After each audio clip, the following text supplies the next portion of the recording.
नमस्कार, India post news Bihar Jharkhand में आपका स्वागत है।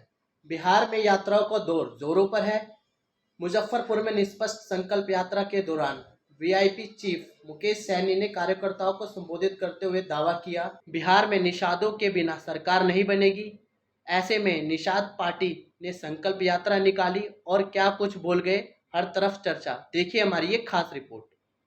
मुजफ्फरपुर में निषाद संकल्प यात्रा के दौरान वीआईपी चीफ मुकेश सहनी ने कार्यकर्ताओं को संबोधित करते हुए दावा किया कि बिहार में निषादों के बिना सरकार नहीं बनेगी। एक दशक पूर्व भी निषाद समाज को नहीं जानता था, न ही उनकी कोई पहचान थी, लेकिन आज वीआईपी पार्टी तथा निषाद विकास संघ के बलबूते निषाद समाज को एक नई पहचान मिली। कोई भी बड़ी लड़ाई एक दो दिनों में नहीं जीती जाती, उसके लिए संघर्ष करना पड़ता है।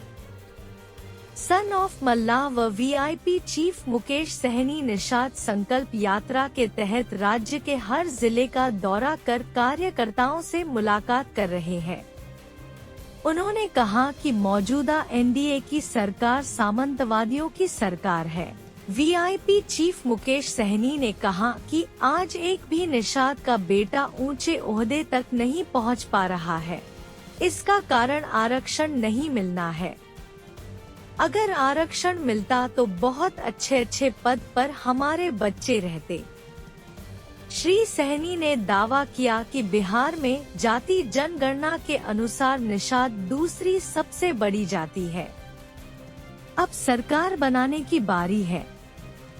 जनता का वोट जिसके पास है अब वही राजा बनेगा। बाबा साहेब ने हमें वो ताकत दी है कि हम अपने बलबूते सरकार बना भी सकते हैं और गिरा भी सकते हैं। अपने हक के लिए एकजुट होकर लड़ेंगे। आगे उन्होंने कहा कि अगर निषाद जाति के लोग अपने परिवार और बच्चों का विकास चाहते हैं तो उन्हें अच्छी शिक्षा दें।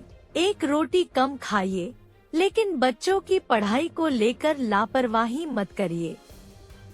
जब तक निषाद समाज अपने एकजुटता तथा शक्ति का आभास नहीं कराएगी, तब तक निषाद समाज के साथ एनडीए सरकार सौतेला व्यवहार करती रहेगी।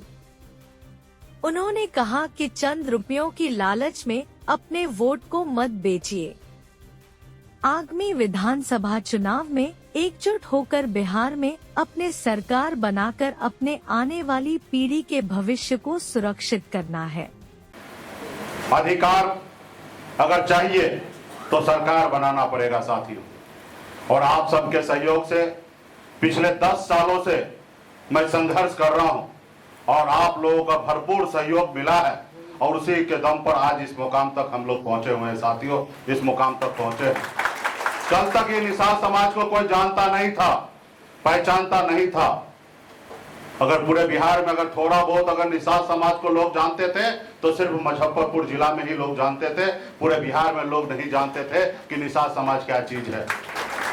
लेकिन आज पूरे बिहार ही नहीं, पूरे देश में अगर जानने लगे हैं तो सिर्फ मुकेश सहनी का योगदान नहीं है साथियों, सिर्फ मुकेश सहनी का योगदान नहीं है। इस मुकाम तक आने के लिए पूरे बिहार का एक एक निषाद मजबूती से वीआईपी पार्टी और निषाद विकास संघ के साथ खड़ा हुआ। इसके दम पर आज हम यहाँ पे पहुंचे हैं साथियों, उसके दम पर पहुंचे हैं। तो साथियों, कोई भी लड़ाई 2-4 दिन में नहीं जीता जाता है साथियों, उसके लिए समय लगता है। सिर्फ जरूरी है कि आप अपने कर्तव्य के साथ मजबूती से उस रास्ते पे चलिए साथियों, उस रास्ते पे चलिए। ये देश पहले गुलाम था, पहले इस पे राजा महाराजा का शासन हुआ करता था, लोग को गुलाम बना के रखा था। उसके बाद मुगल आए, वो भी इस देश पे राज किए।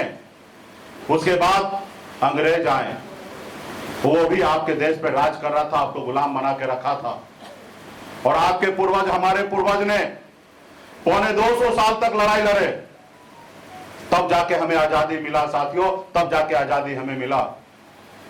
हजारों नहीं लाखों की संख्या में हमारे पूर्वज शहीद हुए, उसके बाद हमें आजादी मिला साथियों, उसके बाद आजादी हमें मिला। और आजादी के बाद बाबा साहब भीमराव अंबेडकर ने हमें एक संविधान बना के दिए। उन्होंने देखा कि पहले किस तरीके से गरीब पिछड़ा दलित को पशु समान समझते हैं, उनको गुलाम बना के रखते हैं। तो बाबा साहब ने कहा कि नहीं, ये लोकतंत्र में, इस देश में लोकतंत्र होना चाहिए। कोई किसी के ऊपर मालिक नहीं होगा। जनता जिनको चुनेंगे वही लोग देश को चलाएंगे। राजा का बेटा राजा नहीं बनेगा। अब राजा वो बनेगा जिसके पास वोट होगा, वो व्यक्ति इस राज्य का मुख्यमंत्री हो या देश का प्रधानमंत्री बनेंगे। तो साथियों, हमें संविधान में ताकत मिला वोट गिराने का, और आप अपने वोट के दम पर बड़े से बड़े ओहदे पे जा सकते हैं। जैसे हमारे आदरणीय लालू प्रसाद यादव जी, मुलायम सिंह यादव जी, दलित की बेटी बहन मायावती जी, इन लोगों ने पैसे के दम पर अपने अपने राज्य में मुख्यमंत्री ने बने, अपने लोगों के वोट के दम पर राज्य में मुख्यमंत्री बने। और ब्यूरो रिपोर्ट, इंडिया पोस्ट, आप उत्तराखंड।